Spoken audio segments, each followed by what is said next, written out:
When it comes to scary creatures tied to Halloween, bats usually top the list. Ooh, and while these flying mammals tend to evoke fear, some experts say appreciation would actually be a better response. Fox Carolina's Myra Ruiz tells us why.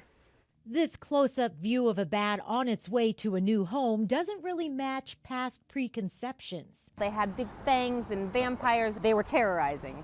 You know, knowledge is everything. So a lot of time people are fearful for things that they don't necessarily know about. It's very important for our ecosystem to make sure that we have protected these bats, and that's why Precision treats any bat colony that we find, regardless of the species, just like we would a protected species, because they are so helpful for pollination and for pest control, bug control. When Stephanie and Jody Hoffer started Precision Pest and Wildlife Removal, they quickly learned how easy it is for bats to make their way into a house. You can take the tip of your finger, like a half an inch, and the breadth of your finger, they can fit into that space. There are 1,450 species, so there is a huge variety of bats. You've got bats that eat insects, you have bats that eat fruit, you have bats that eat nectar, some that fish, some that eat blood.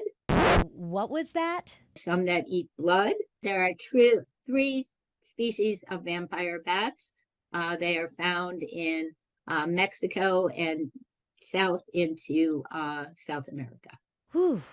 Found far away from South Carolina, where 14 bat species make their home. But the Hoffers are trying to keep them out of your house. Now, the prevalence of rabies in bats is relatively low. You don't want to take that chance.